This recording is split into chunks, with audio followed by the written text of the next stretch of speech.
It's just 1:01. I'm going to call us to order. Good afternoon, everyone. We'll shortly be moving into a closed session, but we will come out of it with a report to ratepayers.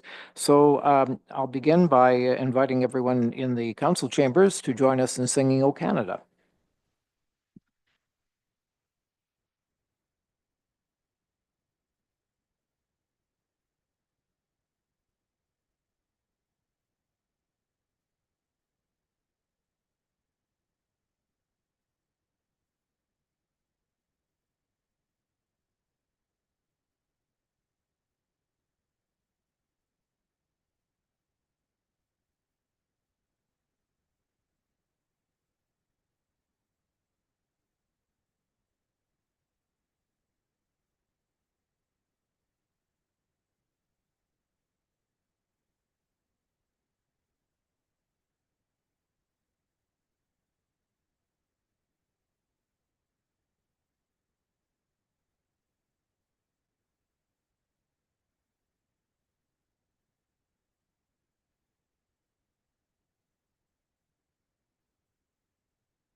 Now I'll invite Deputy Mayor Keaveney to read our land acknowledgement. Thank you, Mr. Mayor. We would like to begin by acknowledging that we are meeting on the traditional lands and treaty territory of the Saugeen Ojibwe Nation, which includes the Chippewas of Nawash Unceded First Nation and the Chippewas of Saugeen First Nation. We also recognize the Métis, whose ancestors shared this land and these waters. We extend our gratitude to all Anishinaabe and Métis peoples and their descendants, past, present, and future, who continue to care for and inhabit these lands and tend these waters. Thank you, Deputy Mayor. And just invite you to join me in a moment of silent reflection on our business today.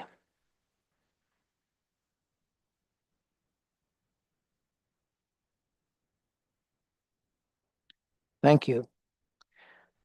I note that we do have quorum. Councillor Ennis is just running a little late with the weather, and I have regrets from Councillor Forder, who is away.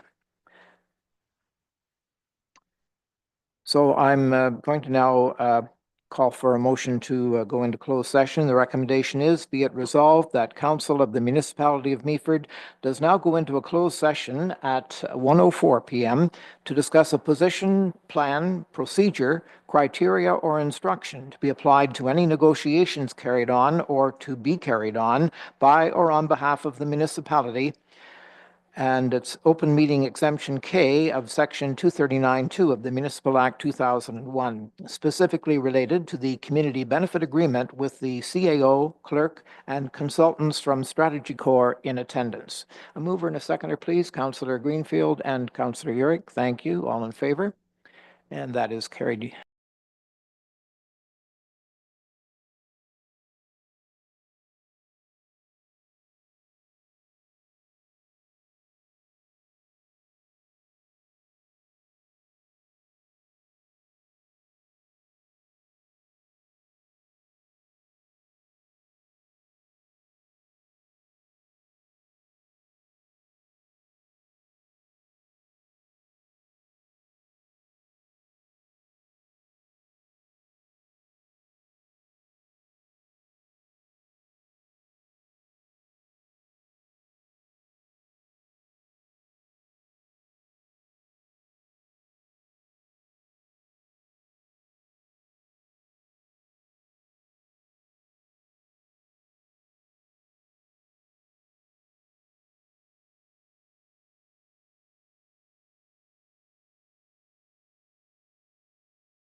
Good afternoon, everyone, again. Just reporting out on the closed session that began at 2 o'clock this afternoon. It was to discuss a position, plan, procedure, criteria, or instruction to be applied to any negotiations carried on or to be carried on by or on behalf of the municipality. And it's under Open Meeting Exemption K of Section 239(2) of the Municipal Act 2001, specifically related to the Community Benefit Agreement, and in attendance were the CAO clerk, as well as consultants from Strategy Corps, and all we discussed was those matters. Now I need a motion to move into Committee of the Whole. Moved by Deputy Mayor Keaveney, seconded by Councillor Uhrig. And the recommendation is, be it resolved that Council of the Municipality of Meaford hereby go into Committee of the Whole at 3 p.m. All in favor? And that is carried unanimously. Thank you. And the first item here, recommendation that Committee of the Whole receives Engineering Report 2025-03, review of wastewater rate, and move. I think I need a mover and seconder. Again, Councillor Greenfield and Councillor Ennis, thank you. And I will turn things over to our engineering department. It's not us who is going to speak here, but I think this has to do with wastewater, if I'm not mistaken. Through you, Mr. Mayor. I'm going to do my best to answer questions. Tori is unable to be here today, so Okay. I can't elaborate on it. I think she put all the points I had in the report. Okay, so we've certainly had a substantive report. So why don't I just open it for questions? That makes sense. Do people have now? Can we get the report up on the we can't do that. Thank you, Your Worship. Is there a specific section of the report that you would like displayed? I can certainly try to do that. I am not sure if there's. I'm trying to remember how many pages. So in excess of 43. 43 pages. Yes. So I just said for the benefit of people in the audience on YouTube, I would say that I guess they can call it up on their, I'm not sure how, but so that we had this discussion last night when we had a little difficulty with that process. So can you just refer them perhaps, clerk, to the exactly where they should look for the report if they want to reference it? Thank you, Your Worship. So all of our agendas are published on the Civic Web, and there are a number of different routes, but on the main page of the website, there is a tile that will take you right to the Civic Web. If you go onto our landing page, it will say Council and Committee Agendas and Minutes, and you search by the date of the meeting, which is December 9th, and the report will be as part of that agenda package. Any members of the public can also sign up for notifications when the council agendas are published so that everybody can receive that in a timely fashion as well. Okay, thank you. So questions? Deputy Mayor. Thank you, Mr. Mayor. And thank you for the report, Emily. And I'm sorry to put you on the spot. We've been dealing with significant increases in water and wastewater bills for our residents for some years now, and it's just becoming more and more concerning. And I see we're going to be facing that again here in the 2026 budget, along with, we don't even know what the increase is going to be recommended for our 26 budget yet. We'll see that at the end of December, but I'm just perplexed. I don't know what to do with this. It's the one thing I hear about more often than not in the street is water bills. And it's just becoming really, really difficult for people. So I'm looking at the capital, water and wastewater. And, you know, in a regular budget, we can look at a budget line and we can say, well, we're not going to buy the event trailer this year. But, you know, when we look at the water and the wastewater, it's very difficult for members of council to because we understand our responsibility in terms of providing safe drinking water. So it's very challenging for us to look at it, something like this and say, well, do we really need a chlorinator this year, for example, because I think our assumption is that if it's here, we need it. But is there any opportunity in your mind, Emily, to look at these capital needs with, a fresh perspective, recognizing the difficulty for our residents to say, okay, maybe there's a couple of these things that we can postpone, or in your mind, is everything here because it absolutely needs to be accomplished? Through you, Mr. Mayor, for the chlorinator, for instance, it was 2025, so they're already done. But, for 2026, we did our hardest to not propose any new projects. So we are basically trying to just put money into reserves so that we can hopefully do some sort of expansion on the wastewater plant when we need to. We have a lot of failing pipes in the ground, unfortunately. So the infrastructure projects, we don't feel comfortable pulling right now, with the information we know. But there again, if they don't happen next year, then we wait another year, but, it just means that there's emergency fixes and stuff that are gonna be happening in the meantime. Sorry, that doesn't really help your. Yep.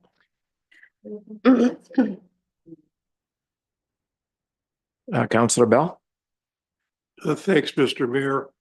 So reading through the water and the wastewater like we all have, I read a line in the report that there was a motion by yourself, Madam Deputy Mayor, and seconded by fellow Councillor Ennis to look at reducing the wastewater charges. What we have before us today, does that include that directive to reduce that? Because I was unclear when I was reading through it. Are these numbers reflective of that direction? We're talking about the report Tori made, sorry, through you, Mr. Mayor. It is, her report was to explain why we recommend they stay at 8%. They are. Yes, Monday, December 15th, there's another presentation coming about the asset management plan that will make this very much more clear, on kind of our thoughts and opinions of why we need to keep the rates at 8%. Yeah. We lowered the water to 5%, based on the financial plan that was approved in 2024. But in the financial plan, it takes into account wastewater, but it doesn't stipulate what we're doing for wastewater. So we thought instead of the rate study saying 12, we thought staying at 8% was more realistic. Mr. Mayor, I just on that, and thank you on that. I thought that one of the biggest and hottest topics that would be in the upcoming election for 2026 would be the total cost to rebuild the wastewater treatment plant. It was front and center with everybody, how many millions and millions of dollars, and we've got ourselves some breathing space. We're very fortunate that we've got some breathing space, but we cannot take our foot off of the accelerator to make sure that in the future that we've got dollars in there to do it, because as the days, months, years go by, there's going to be nothing more than another report in the future that's going to say to rebuild that plant. It's going to be even more than what we heard, which was a shock to, I think, all of us. So as far as reducing that, I can't support that to reduce a rate. And as a person that has rural well and septic, when I look through the charges here, I remember when we had former director, Mr. Chapman, he said a cubic meter of water, and it's here residential, 292. For a cubic meter of water guaranteed by our municipality for safe drinking inside the urban boundaries. May I suggest that that's cheap? Because when you look at someone like myself, who is on a rural well, and the money that we had to lay out for drilling of the well at 150 feet, And the process of putting in a septic tank, I have to tell you, I'm on my personal line of credit and I'm still paying for that because the contractors needed to be paid. So you're either doing that when you're building a house and you roll it into your mortgage, and then you're looking at these fees and charges for the water and wastewater, the residents inside the urban center, getting your bill that you get and you look at it and you have to pay it. Please think that what you're paying for that quality and for that service, my personal view from this seat is that you are getting a heck of a deal.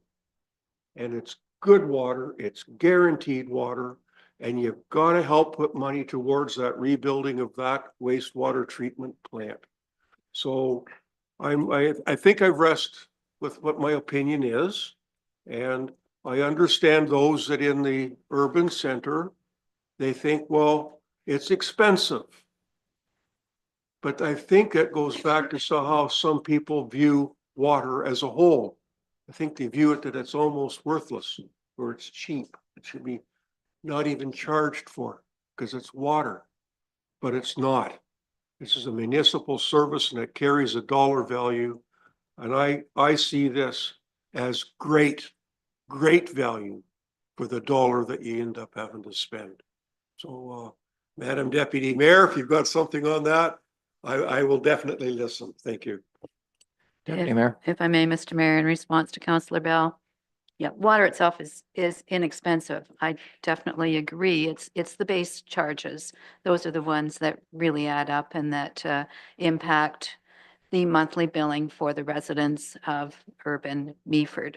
I mean, the one that's before us here is 2024, the residential base charge, $59.80 for water and $51.91 for wastewater. And Emily will tell us what they're going to be for 2026, but that's what adds up. And then you've got the infrastructure renewal fee, and that's another 53.82 and so on and so forth. So those are the numbers that add up that really impact our residents. And I appreciate what you say. Yes, if you're in the rural area, you've got to have a well and a septic, and you've got to be responsible for those and maintain them and invest in those in the first place.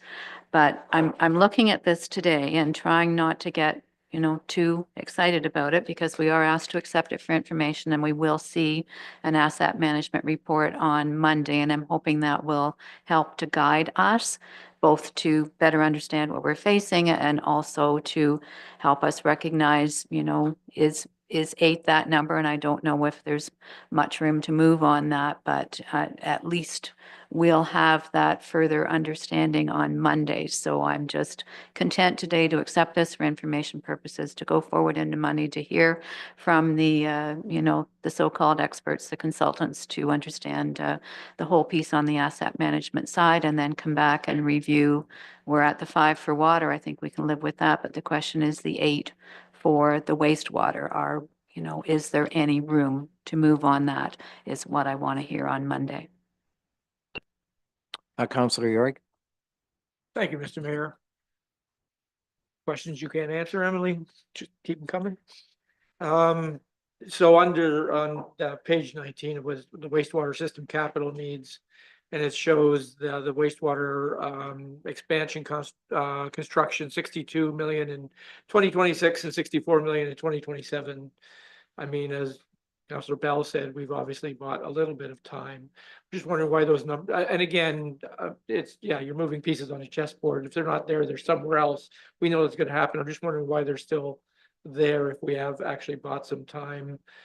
Should that be pushed out or should be amortized more? Or like, are we literally planning to build in 26 and 27? I'm thinking not. Through you, Mr. Mayor. Page 19 is actually from the report that was given in 2024 from the consultant. So in our 2026 and 2027 budget, that's not on there. So it is, you won't be seeing them. Councillor Greenfield. Thank you, Your Worship. It's a very difficult question. I have looked at the numbers and looked at them again, and I keep going back to staff's recommendations. Staff are most knowledgeable about our water and our wastewater. They know what we have, what we don't have, what we're going to need, and I'm quite willing to rely on their suggestions, on their numbers. Um, it's a user fee. I know there's a base rate, and that's sizable. That has to be paid, and that pays for having the service available. That's same as Hydro One's base rate every month, and I sometimes question that, but that's where we're at. Um, Basically, I mean, everybody uses some water, but when you are paid a fairly high amount for it, I think it tends to make a lot of people conservative about the water usage and also their wastewater.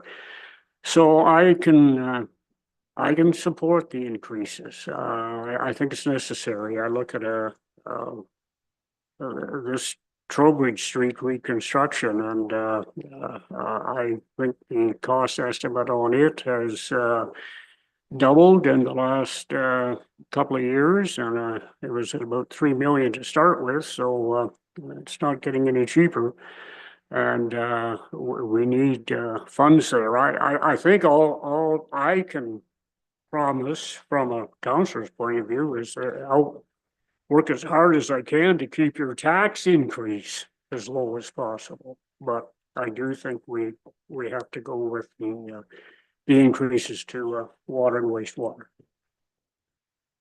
Councillor Ennis? Thank you. Through you, Mr. Mayor. Do we have any sense on the status of like accounts receivable on this? Do we know if members of the municipality truly are really struggling and are behind on paying these large bills, or are people making it happen?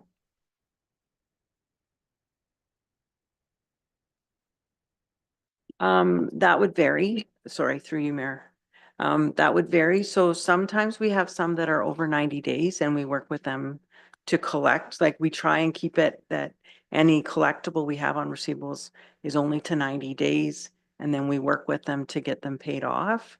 I'm not thinking that they're not able to pay them, but possibly they are high and we know that, but we also have costs that we have to cover too. So it's kind of a catch-22. Of course, I don't know. I'd feel like I could make a better sort of weighted decision if I knew, like, I don't know, some percentage of people are having trouble making those payments that have to be made, and for a good reason.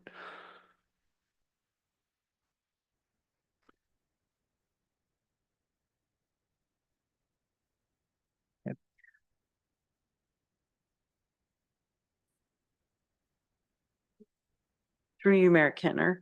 I can do a bit of research on that if you want. Right now, I don't have that answer. I have a question. It's probably a stupid question, but I'm going to ask it.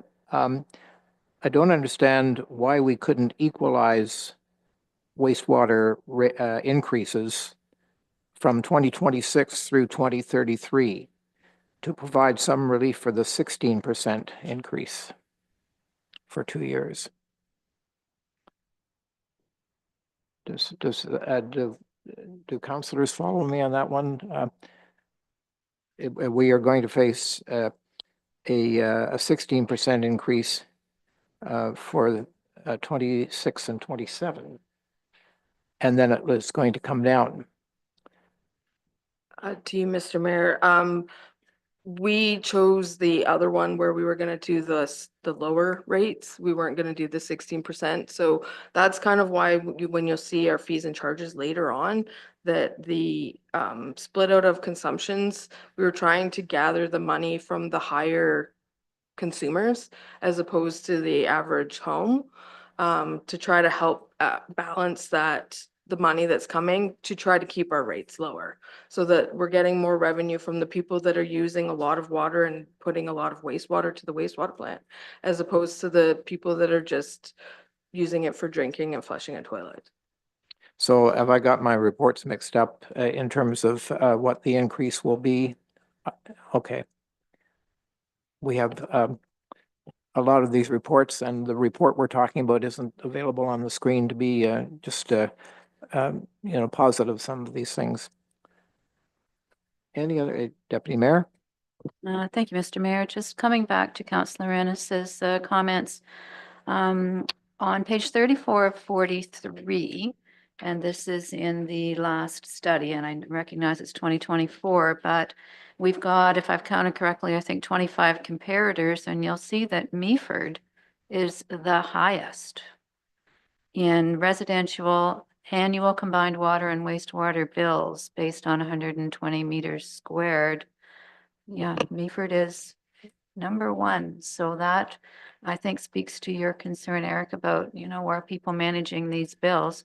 Yep, they're getting their bills paid because they need water, but it's difficult. And I think part of the explanation, I mean, it's here in the report, only 26% of properties in Meaford are connected to the wastewater system, significantly lower than the 40% of properties that are connected to the water system. So that certainly compounds things. And the good news is, as we build more houses, which we are, that will bring wastewater rates down, provided they're connected, but the ones we're building at the moment are. So anyway, balance to the whole, scenario provided by Councillor Bell, who lives in rural Meaford, and the many people living in rural Meaford have their own concerns about the cost of water and sewage. So if there's nothing else, I think we just have to accept the report at this point, but we'll be dealing with these increases as we go into budget discussions. So anything else you want to discuss on it? Are you ready to vote on receiving the report? All in favor? And that is carried unanimously. Thank you. The next recommendation is that Committee of the Whole direct staff to bring the draft fees and charges forward at a statutory public meeting on January 12th, 2026, prior to Council's final consideration of the 2026 fees and charges bylaw. A mover and seconder, Councillor Bell and Deputy Mayor Keaveney. Any discussion? Any questions? Sorry, go ahead. Thank you, Mr. Mayor. I think staff are going to think I'm just not in the best of moods today. I'm looking at the fees and charges, and I really like the change in the garbage bag tags to give people one bag come July 1st. And we don't know what the full pop will be yet for the second bag, but I like that. But it just seems to me, if we're looking at some of the, for example, planning applications, those things aren't changing. Building services not changing, but yet in general, the fees that impact our residents, some of those are changing. In the whether it is the dockage fees, the camping fees, the things that individuals pay, it seems that's where we've got the increases. So I'm just looking for an explanation as to why no change in those larger fees.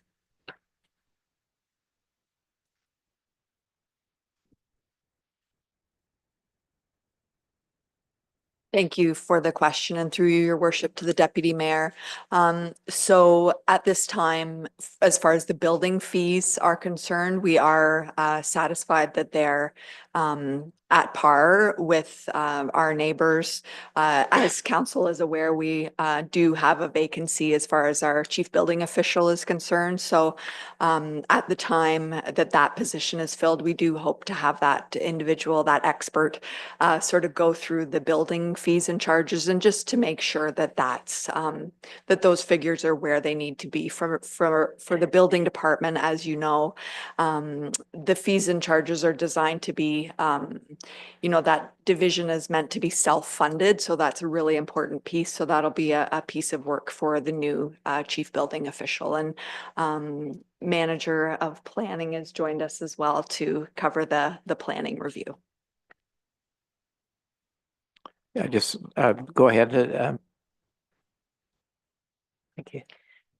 Thank you, Mr. Mayor. So I don't have anything specific to really get into about why the fees aren't changing up the big ones. If we knew maybe specifically which type of ones we wanted to ask about, I could probably dig down a little bit.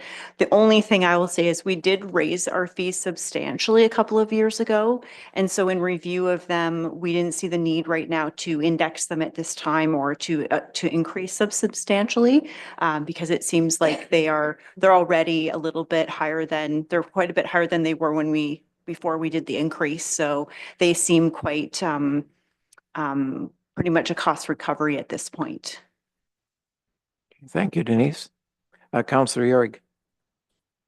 Thank you, Mr. Mayor. I'll follow the deputy mayor's lead, and I'll pick out some specific examples.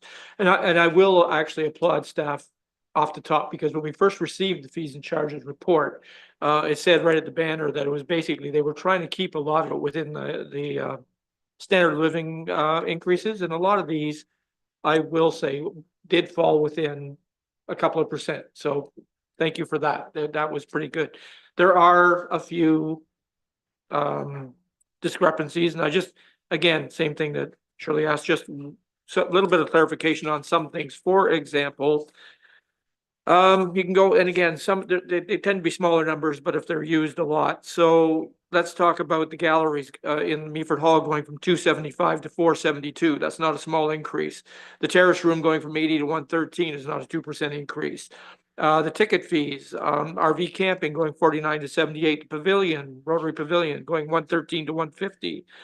William Croft going, the athletic field going from 719 to 850. These are not examples of things that are just taking little incremental increases. So is there a justification why these specific things have come across that deemed there needed to be that much of an increase on those specific items, is kind of what I'm asking. A lot of these are services that the public use, so I get that it's a pay-to-play scenario, but you had successfully in so many other things had kept the incremental increases to that 2 to 5%. These examples, just as a few, greatly exceeded that. So I'm just wondering where the justification came on those. Sure. Please. Thank you, sir, your worship. I'm glad to be back, actually. So I can speak to the Meaford Hall. It's been great for me with the set of fresh eyes of what's going on down there.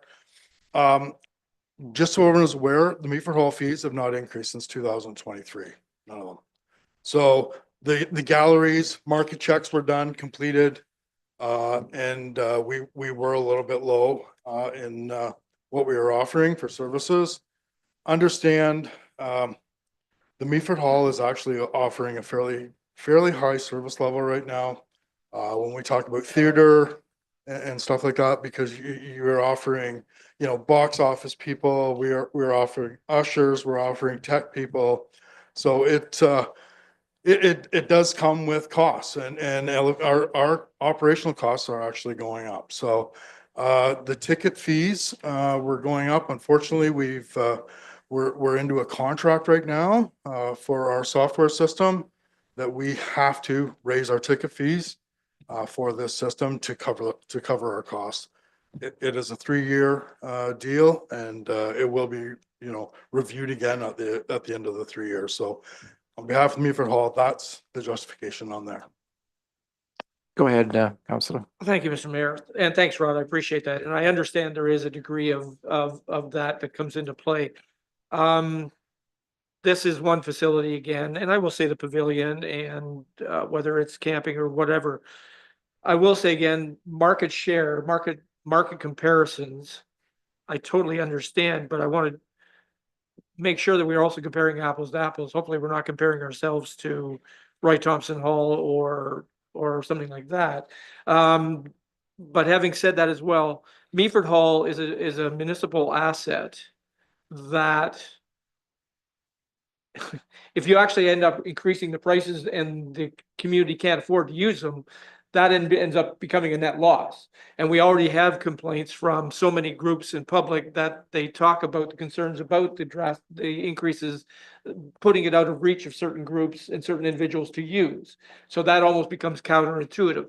Not that Meaford Hall should be a lost leader, but it is a community asset that should be, to me, as close to break even as possible, because it should be a community asset. Because if that Meaford Hall wasn't there, a lot of the other businesses on that street wouldn't be there. So this is something that we have to utilize and make sure that people can, and community groups continue to be able to access it.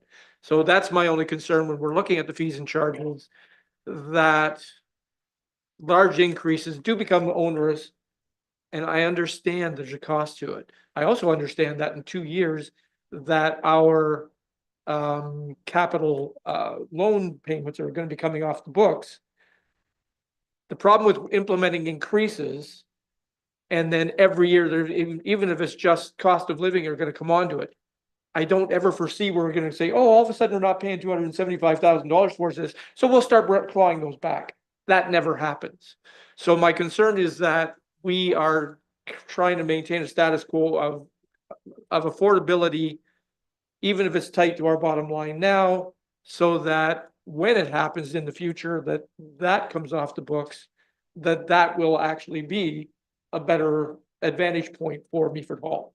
So that's why I was hoping that these assets can be kind of maintained at kind of closer to status quo. I think, Councillor, that the report says clearly that there is not enough headroom in the tax base, that we have to charge for fees for things in order to, pay our way. So that was a bit of a wake-up call for me. And I agree with you, some of the fees are quite, they're not minimal. They're not minimal. Or they're not even, they're not in tune with the degree of inflation that we're experiencing at this point in time in Canada. So I will pass on one piece of information, which is I hadn't seen this in print before, but actually, so your first garbage bag as of July 1st will be free, and second, third bag, and so on. Are estimated at this point in time at $5.50 a piece. So I think that I support this as far as the garbage is concerned. Your first bag free, a second or third would be $5.50. When it was billed as full cost recovery, I mean, that could be $10, it could be $12, and it could be outrageous. So any other Councillor Greenfield? Thank you, Your Worship. Well, a couple of items that have already been discussed that I wanted to bring it up. I hear what Councillor Urick is saying about the fees in Meaford Hall, and I think it is important that we keep in mind that in I make it 3 years, the mortgage will be paid off. We should ease the financial burden there a little bit. Commercial bookings are there to make money, to make somebody money, not only the Meaford Hall, but to the performers who come in there, and the agents and so on and so forth. That's a money-making world. Community bookings are not necessarily intended to make money for whoever's putting on the performance, and I think they can least afford to pay the rates, and I think the increase in rates is just too much. So I'm not in favor of the newer numbers for 2026. Bag tags. I never thought I'd use this argument. But, $4 for a bag tag, and yes, a lot of people, especially out in our western area, they really resent these $4 for a bag tag. But I guess I see the $4 per bag tag as an integral part of our overall waste management system. Tags were introduced a number of years ago. This is when recycling started, and we, as a municipality, started to develop a waste management plan. We had a number of things to put together, especially with recycling and garbage too. I believe they started at $2 a bag tag, and they have increased. But in the meantime, our municipality, and this is many years ago, got up to at least a 65% diversion rate back when most small, mostly rural municipalities were at 30-35%, about half of what we were doing. And we have maintained that rate in the high 60s for at least a decade. And I think that's pretty important. And I think the $4 a bag tag has really played a major role in this. I don't want people to get complacent. With a free bag tag, I don't know, it might be quite possible for somebody to think, well, we can put out one free bag. And oh geez, I got a really dirty can there, or a really filthy plastic container. I don't want to wash it out. I'll put it in the garbage bag. I got room in there, and it's not going to cost me $4 a tag.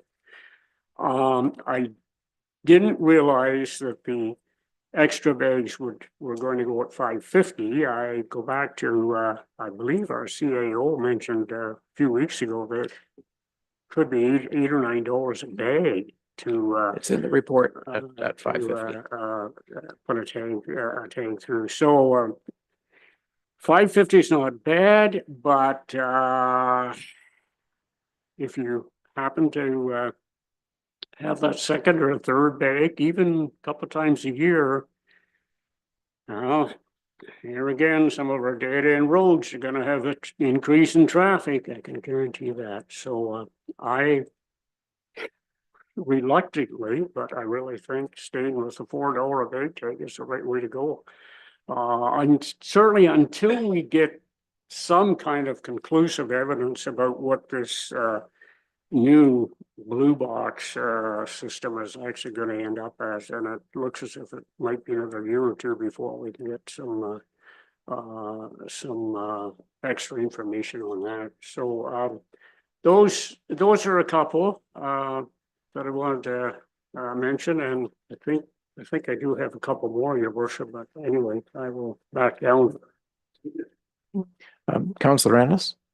Thank you. Through you, Mr. Mayor. At first glance, I was actually very excited about the first free bag. But hearing Councillor Greenfield's thoughts kind of put me on a second or another track of thinking, what is the likelihood that we will be able to maintain a free first bag into sort of the indefinite future? Because I wouldn't want to, even if now we just reduced the price for the first bag tag, I would hate to think that in some point in the future, we then have to reintroduce a tag on the first bag, and then have to go through the whole hump of getting everybody sort of on side with that. I feel like that would just add a lot of friction to the process when we have something that people are familiar with. We have a changing provincial structure around recycling. The intention, I think, is great and will be helpful to a lot of people. So even if we just reduce it to, I don't know, some amount, rather than the first bag completely free. Deputy Mayor? Thank you, Mr. Mayor. And I think, there's lots of ways to look at it, but I think the free bag tag is a really nice offset to the water and wastewater increases that people are going to be facing. It allows us to say, you know, as Emily has explained to us, and we can explain to our residents, these are the reasons why those bills need to increase to the level that they are. But, you know, we're going to be able to give you a free bag tag, which is, I think it will matter to people. Councillor Bell. Thank you, Mr. Mayor. Does our garbage still get taken to Michigan or does it make its way to Ohio now? Through you, Mr. Mayor, it actually goes to somewhere down near Sarnia, so it stays in Canada. Yeah, so, I mean, those fees are going up and I'd hate to think what could ever happen if somebody changed their mind south of the border not to take our garbage in the future. We'd be in a real pickle. So, always on the garbage side of things, there's always two elements of our society that are hard hit.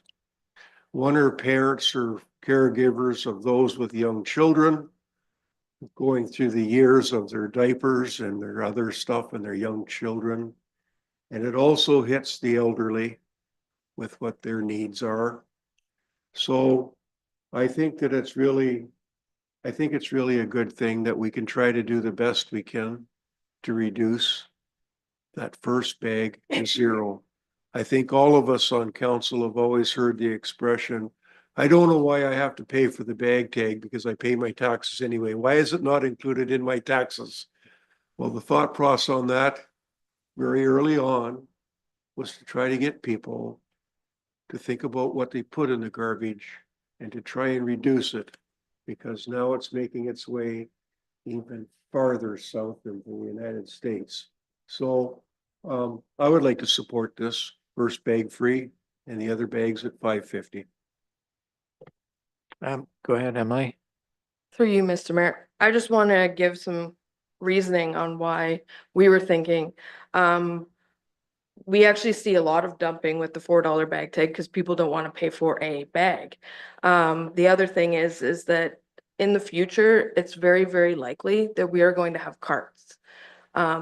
Most trucks are being retrofitted to be able to have the side load cart so people don't have to get out. They don't have to have two people on a truck, a whole bunch of reasons, which would then mean we have no bag tags. So my theory was if we got people diverting waste now and having the one free bag, maybe they're not going to have as much garbage. Recycling is still weekly, still free. So if we tried the one free bag, maybe when we get carts, they don't need to be as big. Yeah, I think from what I've heard, there's a lot more questions today than there were about the future of waste management than there was when the provincial government announced that they were going to put it on the people who made the garbage to control it. And I'm not sure that we're going to be as happy with this system as we thought we would be. There are a lot of our department heads and staff in the audience today available to answer questions. So if you have questions for them, and I encourage anyone who would like to speak to the frustration that we seem to be exhibiting in this meeting today, it's only the start of budgeting. Why, please, take the microphone and tell us what you'd like to tell us if you have something to, because I do know that you had more to do with the budget this year than in past, and I think that's good. But I also know that our new CAO, his fingerprints are on some of these increases, I'm very sure, and I understand them because I've talked to him about them. But I do think that, as I say, it's an opportunity. We have a good number of our staff available to answer questions. So if we have any, we should ask them now. And if they have something to say, why, please feel free to do so. Go ahead, Deputy Mayor. Thank you, Mr. Mayor, and I appreciate your comments. So I'm going to start with a question for Val. On page 13, there's a reference to security deposits. And I know a while ago there was quite a large amount of money in that reserve. Val, is that still the case, or have we been able to get some of that, those monies refunded back to people? And do people understand that they need to come and ask for those security deposits?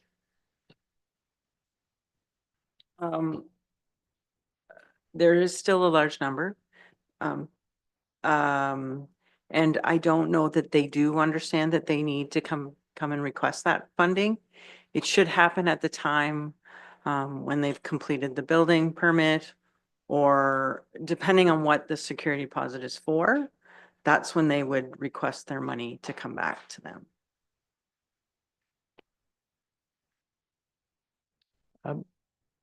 Go ahead, Councillor Urick. Thank you, Mr. Mayor. Page 82.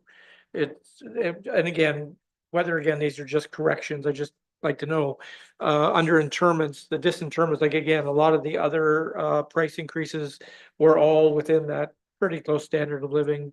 But the disinterment for the standard plot and for the cremation plot went up literally close to 15, 20, sometimes 25% on those two items from 1027 to 1200. 616 to 800. And I'm just wondering, is that a correction or what the validation is for that?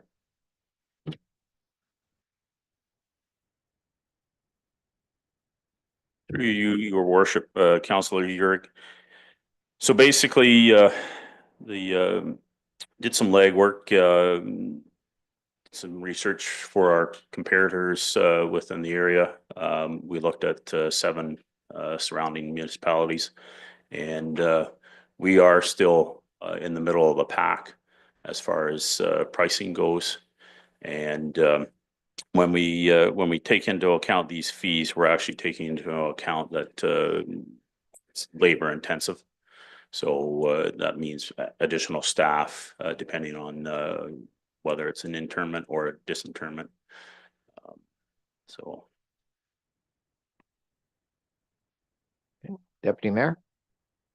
Thank you, Mr. Mayor, and I think this would also be for Rick. I just can't find the page number right now, but the patio monthly leases, we're going to a full recovery because I believe they were paid for out of the BIA reserve last year. So are you able to give us any idea, first of all, how that will be communicated to those who would want to continue with a patio, and roughly what those fees might be? Because I think coming probably very early in the new year, people will be starting to plan for the summer, and it might be helpful if the restaurateurs were aware of that change. Through your worship, I'm happy to help with that question and answer to that question. At our next regular council meeting, council can expect to see a summary report on the patio program, and that'll, I think, answer your questions and sort of set up the scene for what we anticipate for the budget proposal. So hoping that helps. Any other questions? Councillor Bell. Thank you, Mr. Mayor. So on page 68, under transportation services, I am glad to see that the rates have not increased for, gateway entrances and so on. And then when you go to page 69, we have our trucks and our equipment rental rates. Again, they have remained the same as in 2025, but my question is, what kind of activity would folks in our municipality have any one of these pieces of equipment and be looking at the hourly rate that's been assigned to that equipment? Thank you. Thank you. Through you, Mr. Mayor. Sorry, just to clarify, Tony or Councillor Bell, your question is comparing to a private contractor, how these rate, they don't really represent what the private world is based off the OPS standards of equipment rental. And I also take or reflect the roster put out by Great County Public Works every year on equipment rental. The other thing to note too, that our fleet stuff, we don't really do services for the residents. So they're just stakeholders that if we ever did go back in time, years and years and years ago, we used to do grade laneways and all that. So those were just fees that were applied back. But technically now we don't do any private property works. Thank you. Councillor Greenfield. Again, your worship, and first of all, through you to Councillor Bell, I asked young lady with our waste management department about a month ago where our garbage went, and she said it went to a landfill near Watford, Ontario. That's the best I can tell you. It's not as far as Michigan anyway. I did want to ask about the fire inspections, the inspections of homes. Up where there's one charge for a home up to 5,000 square feet and another up to between 5,000 and 10,000 square feet. And the inspection costs are 150 and 175. And I'm quite all right with them. And this may not be the proper place to ask this question, but I'm going to ask it anyway. Would those inspection rates be the same for just a normal lived-in home? Or could we have different rates for Airbnbs, homes that are creating revenues? And I just wonder if that's something we could think about in the future, maybe not applicable to today.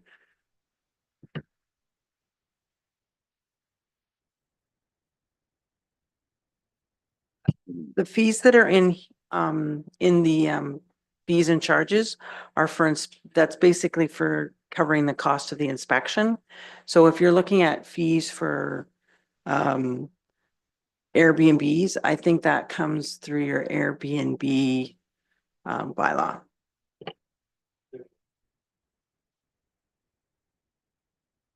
Question from Councillor Ennis. Thank you. Through you, Mr. Mayor, possibly to Director Amy. Just thinking when I was looking at the building services and understanding that they're not changing, which for the record I think is a good thing. I was just curious. I've been talking to a couple of builders, and it's just been sort of proposed to me that having almost like a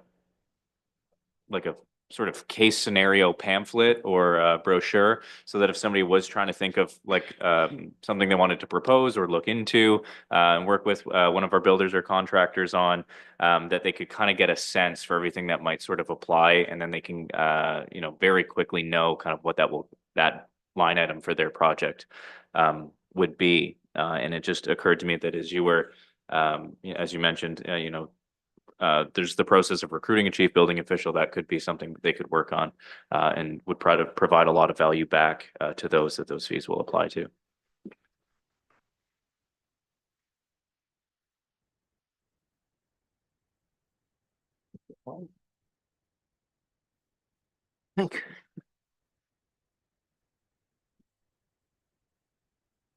Does that look like something like what you're thinking of? Because I think that our small medium business liaison person, Jessica Kenyon, put a fair bit of work into that just recently, which has a lot of the kind of information that developers are looking for when they want to just, shoot a trial balloon. Yes, Clerk Margaret. Thank you, Your Worship. I just thought as the it might be valuable for council to know next steps in the process. So if we are, or when council is finished with the questions that they may have, if council feels satisfied with the fees and charges where they stand as part of this document, the motion is to bring the fees and charges to a statutory public meeting, which would be scheduled for January. If council felt that there was need to review and further refine the fees and charges, we wouldn't want that motion to go. So I just don't want to put the cart before the horse. So if there is more work to be done on these fees and charges, it would be appropriate to continue that discussion and provide direction to staff at this time. I think ultimately, and I don't want to speak for the finance team or staff, but it's really helpful as we go into the new year to know the timelines to be able to introduce the 2026 fees and charges. So having this special meeting is a great opportunity to refine as much as we can, so we can keep that process moving if that's the wish of council. My sense is there's a taste for a little more thorough review. And I just, I find it difficult that we can't look at some of these things and look at the numbers, and I find it quite helpful. This is some help, but I'm hearing all kinds of different page numbers being quoted and so forth that I'm not necessarily finding exactly what people are talking about. So are you interested in the motion to further review this? As I say, we have a great opportunity with a lot of directors and department heads here. I frankly wasn't prepared for that, and I wish I had been. And I don't know if the rest of council anticipated that we would have, as many ears as we have in the chamber this afternoon. So, anyone interested in moving a motion? Deputy Mayor? Thank you, Mr. Mayor, and I'm content to move this forward to the January 12th meeting because at that point we will have had an opportunity to see the draft budget, and I think it will be helpful in making a decision about passing this fees and charges bylaw to have seen, the fulsome budget for 2026. So at this point, it would be my recommendation, as Margaret just suggested, that we move this forward to the January 12th meeting. Councillor Urick? Thank you, Mr. Mayor. I'll did you- second it and get the conversation to discussion because I will agree with her. Yeah, so is that a motion then? And you're seconding? I'll Okay. second, and then can I have a comment? on And that? then it's, it's on the floor. Go ahead. So I've heard a couple of responses, and it's great that we're looking at comparators. If Councillor Bartley was here, Oh, if only. I will quote Councillor Bartley, and he will say, Maiden Meaford scenarios. So I totally appreciate comparators are necessary to kind of look at what's happening. If we only looked at comparators, our wastewater rates wouldn't be as high because we'd be lowering them because we're not like everybody else. We're the highest. Accordingly, just because some of our fees might not be as high as some of our neighbors might not be relevant. And I'm sure this is happening, but I would just like to see it so that some of the ones that are higher can't be just based on comparators, but they've got to be based on labor and input to validate the cost. So if there is, for example, with the interments, and thank you for that, Rick, and it makes sense. If it trues out that we're spending more money on labor to do those things, and we can say and point to a figure that says, yeah, we spent X amount last year, and this is how much we took in on interments, and it didn't equal, that makes sense to me. If we're just comparing it to a fellow community that says, no, theirs is higher, that doesn't wash as well with me. So to the point about validation of increase when some of the higher numbers, that's the only thing I was looking for. Is I'm hoping it's not just based on because XYZ is charging it, we should be charging it. That's my only concern. I have something that would help me on how to vote for this, but it's another question, and I shouldn't be introducing another question when we have a motion on the floor, I guess. Would you rule on that for us? Thank you, Your Worship. The report recommendation is actually, we didn't need a second motion to move forward, so I think freely discuss is well within the procedure right now. So I can ask a question. Okay, so this is a question for Director Amy Can. Amy, the commercial patio monthly lease rate will go from $4.50 per square meter, $4.50 per square meter, to full cost recovery. I have no way of conceptualizing this in terms of, will this influence a restaurateur on Syke Street to have a patio in 2026 or not? I believe I know a lot of people who came to Meaford this year because of our patios this summer. They made a visit because they wanted to go to a patio. And I think that it's really a serious economic matter or ecdev matter in my mind, whether we encourage and support our restaurateurs in developing summer patios or whether we discourage them. So my question is, how does $4.50 per square meter stack up against full cost recovery?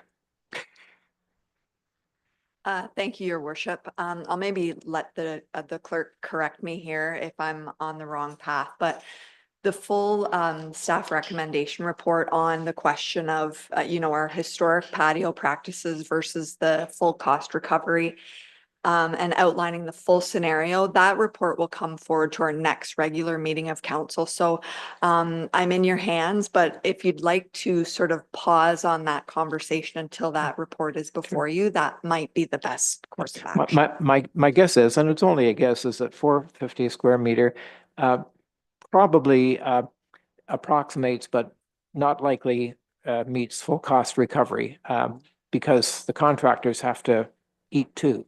So I'm thinking that I just don't want to approve something and find out that actually we put a pin in a balloon that was serving us quite well. So, Deputy Mayor. Just quickly, Mr. Mayor, on the subject of patios, I think they were a quick reaction during COVID. And we, the municipality, have been supporting the restaurants with their patios for a number of years now. And on the other side of what you're saying, there are other businesses who haven't received any perks from the municipality. And these particular businesses have. So I think it's time for fairness. And we don't know what the full recovery is going to be, obviously, but I think it is time that he suggested that these businesses cover the cost for the privilege of having a patio, just because, again, we've got hairdressers and everybody else on the main street and they haven't received any support from the municipality. But the people who came to the patios then walked down the street and wandered into the pet food store and also had their hair done before they went home. So, Margaret.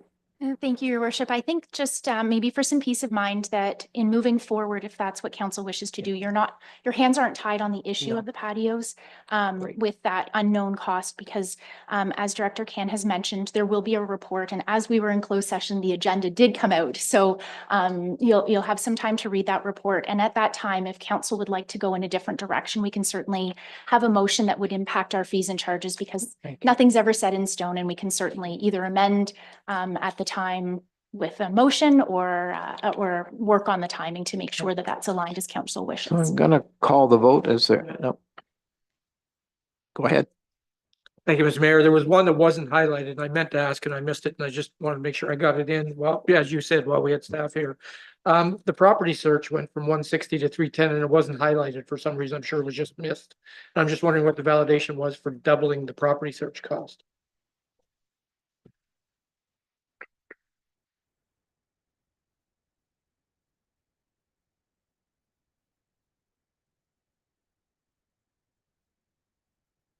Page 63.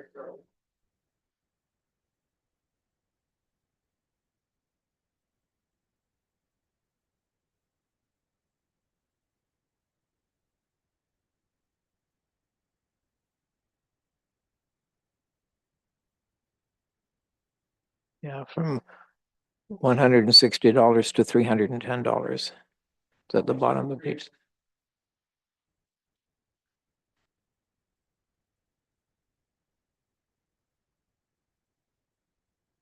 Forgive me, Your Worship, that may be a typo in the way that the columns were designed to AB the present and proposed fees. You can see that the MDS calculations, the two rows above are 310. So it's possible that it's just been carried forward inadvertently. I don't think that a proposal beyond the 160 is proposed. Okay.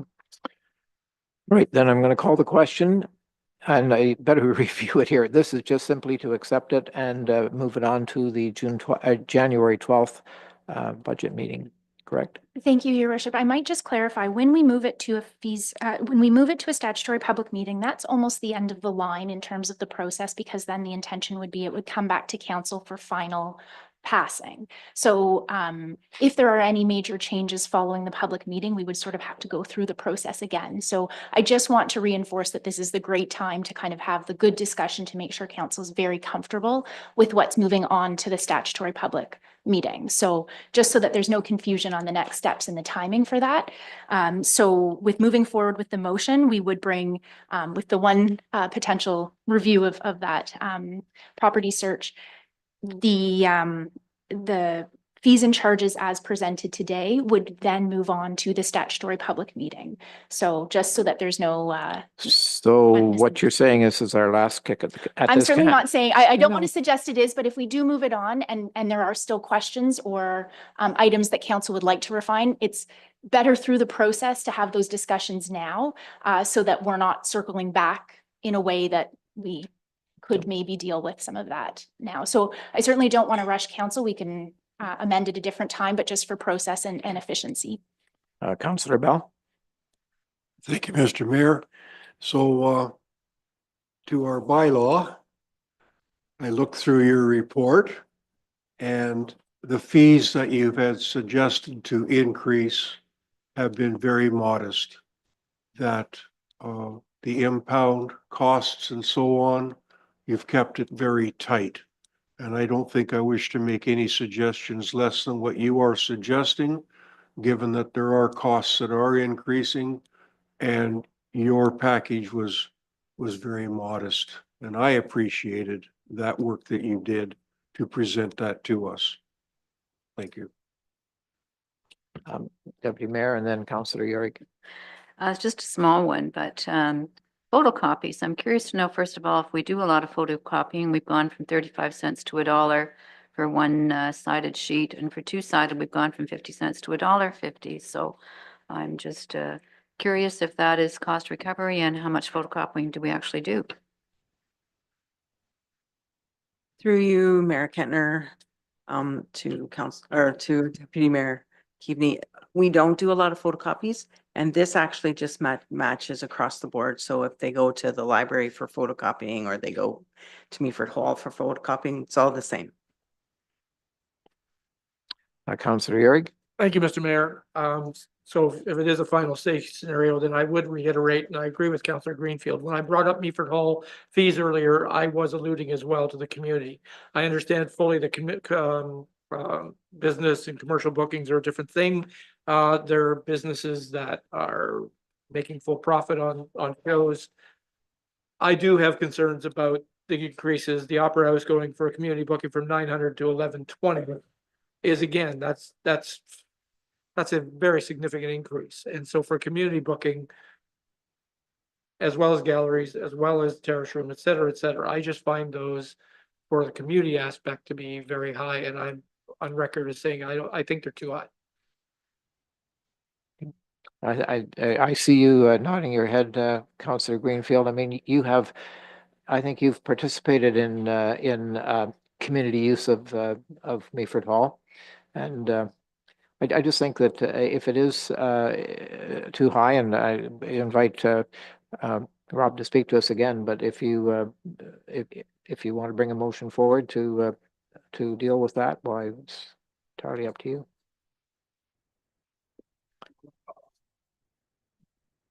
Through your worship, thank you. I'm just gonna say one more thing about this. This subsidy that is actually allotted for this is pretty well the same subsidy as through the municipality and the recreation programs. It is all the 30% subsidies off of the regular price. So this subsidy is really no different than anything else that's going on within the recreation side of it. Councillor Greenfield. Thank you, your worship, and thanks for bringing this up, and Councillor Yuri too. I guess my first statement would be, I've heard from a number of community groups that the current rates are already too high. So if we're gonna bump them a couple $100, that makes them astronomical. However, having said that, having done a little bit of business with Meaford Hall, the performances that community groups put on do require the staff from Meaford Hall, very good staff, very qualified, very experienced, and they come at the same price regardless. So I can argue both sides of the scenario.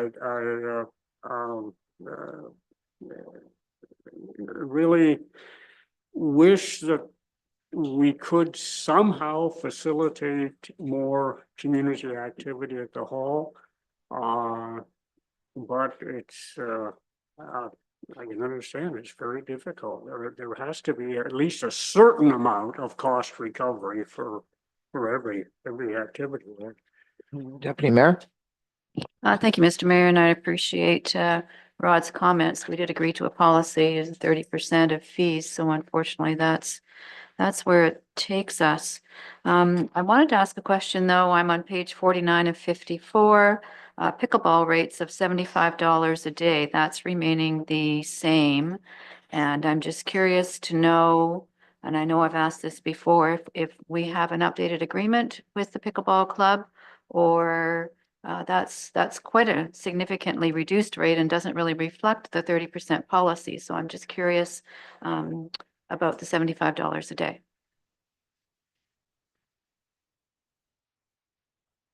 Through you, your worship, Deputy Mayor Keaveney. So the current contract is actually being looked at to get a better rate.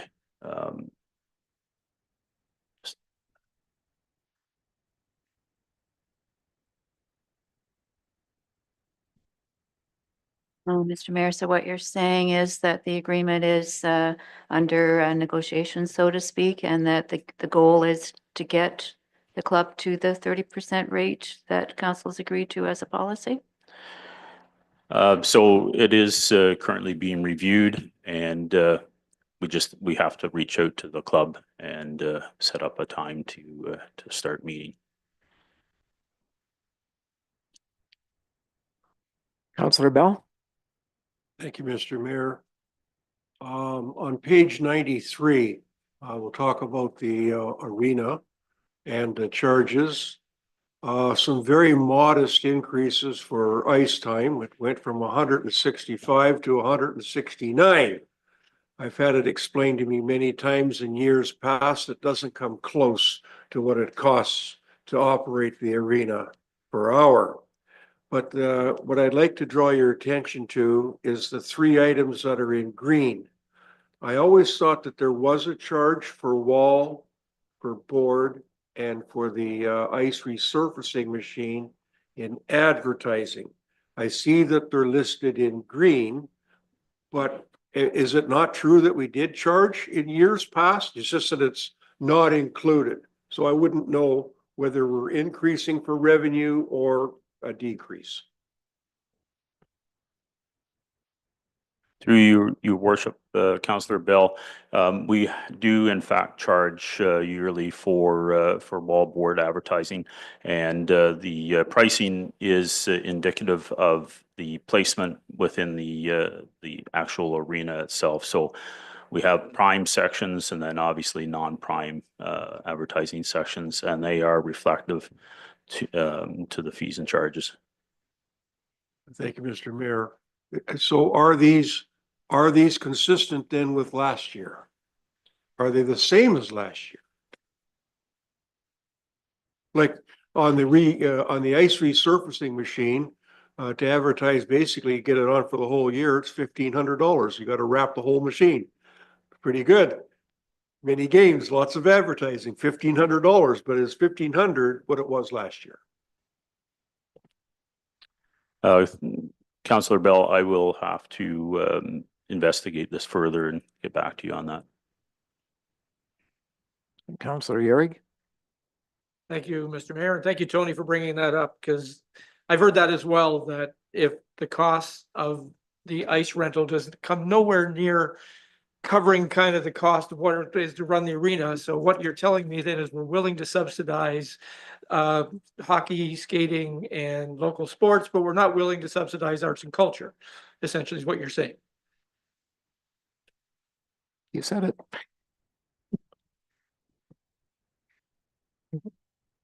Okay, I'm going to suggest that we simply pass this on at this point. If we aren't able to, make any other decision. Councilor Gary? So to your point, Madam Clerk, as you said, this will go to public consultation, so they will have a chance to speak at that point. At which point, if we did want to do something about it when it came back, we obviously could. So then I would say that I would encourage anyone out there who isn't happy with any of this, that this is their opportunity to speak. I mean, we're trying to speak on behalf of everybody out there. This is their opportunity to do that. And if there is enough ire raised out there, then we can revisit it. Because we've obviously raised it here. So hopefully when it comes back, then we will have other opinions that maybe we can base whether we want to further this conversation.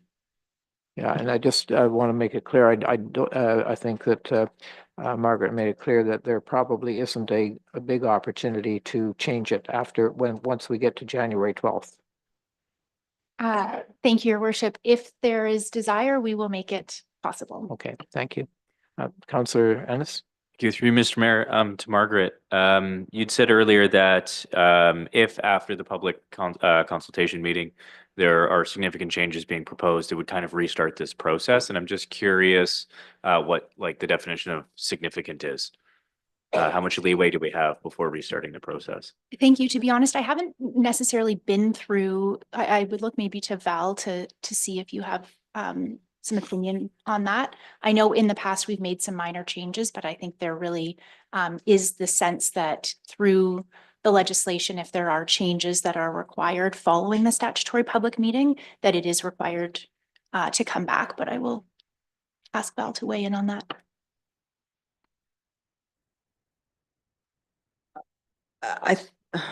Through you, Mayor Kentner, to Councillor Ennis. They would have to be minor changes and that would be okay. But if they're major changes, the other thing you have to realize is we've tried to build the fees in relation to the revenue that we're trying to gather through our budget process. So depending on what you modify a lot could affect the dollars in revenue that we're trying to receive in our budget. So that's the other thing you kind of have to identify. Like if there's fees in here that you think you really want to modify or believe that they should be changed, I think really honestly, this is the time because you're going to extend it and then we extend it again. These fees won't actually come into place until say February 1st or March 1st. So they're not even going to be for a full year. They're going to be just for a part year. Deputy Mayor? Thank you, Mr. Mayor. So I think my question is, 'cause I haven't done the math, in relation to the community-based fees at the community center or other facilities besides Meaford Hall, the ballpark and so on, have we based them all on that 30% policy that council has passed? Because to me, that would be our goal, is to get all of those community rates to meet the policy that we've passed. Otherwise, we've got to go back and review that policy because that's the fairness, is that, the community rates are, that they meet that policy across the board. So has that been reflected here in the fees and charges? Through you, Mayor Kentner, to Deputy Mayor Cuny. Each section, each schedule has been prepared by each department. And so if each department has followed the 30%, then I would say yes. If each department has not, then no. I can't specifically say, yes, everything meets the 30% because I'm not there. And Mr. Mayor, may I ask for that review so that we know we're consistent with our policy? We can do that. Okay, I'm going to call the vote for receiving this report then as it stands. All in favor? And Your that's- worship, just to clarify, the motion is to move to a public meeting. I just want to make sure that that's clear, not to just receive the report, but that it is moving on to the public meeting. Yes, So should okay. council not wish to do that, we would have a different motion. I just don't want to get confused with. Well, and then the motion is that the committee of the whole directs staff to bring the draft fees and charges forward at a statutory public meeting on January 12th, 2026, prior to council's final consideration of the 2026 fees and charges bylaw. And it's moved and seconded, I believe. We did that. I apologize, Mr. Mayor. So just a question then, coming back to my last comment to Val. If we find out that there are some departments that don't meet that 30%, that could bring about some changes. So is there a way that we can have, remind me of the dates that we're going to be first viewing budget in January? Is it the 6th? I think it's the 13th, 14th. 13th, 14th? 16th. 13th, 15th, 16th. So that's after this public meeting. Yeah, so if there are a lot that I find, I may have to amend it for the public meeting. Okay. Could I could maybe clarify this, Director McNutt, I wonder if you could clarify, do you believe that because we've been talking about the rates for ice time, and do they represent a 30%, what is the word I'm searching for? A 30% subsidy, yes, exactly. Because that's the only one I believe that we've questioned here at the meeting today, so.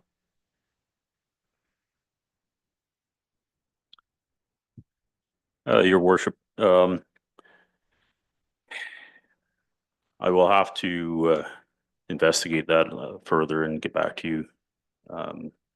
Because Okay. these rates were basically looked at based on inflation.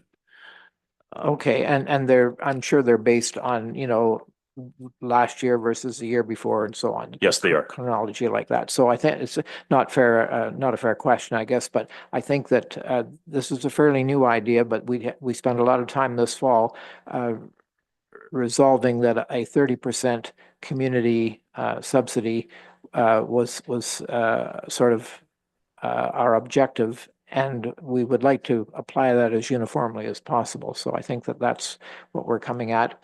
And again, I think that we're going to probably have to get some more information before we reach a final decision on these fees and charges this year. But thank you. So I'll call the vote. You heard the motion. All in favor? Sorry, you want? I apologize for bringing greater confusion to this issue. So we heard from Val that she will check into the community numbers and that she will amend those, and I'm sure notify council if she finds anything that needs to be adjusted.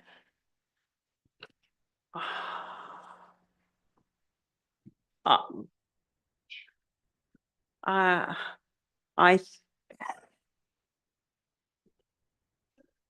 I'll give it a shot. Through you, Mayor. Yeah, we can, we'll review our fees to ensure that the subsidies are all equal to 30% on through all of the areas. We may have to adjust some operating budgets, some revenues that were predicted with that. It'll be minor, very minor, I think, but if that helps, I don't know, well, that helps at all. in the end, I guess what we would have to do, if there's a lot, then we're gonna have to either send you out a new set of schedules, and that would be produced for the public meeting anyway, but we could possibly send that out to you at hopefully around the same time we would produce the budget book. Then maybe just before Christmas, you might have something. At this stage, I'm not sure. Councillor Ennis. Thank you. Through you, if we decide to go to the statutory public meeting, can we cancel it if it comes back that the changes are too significant?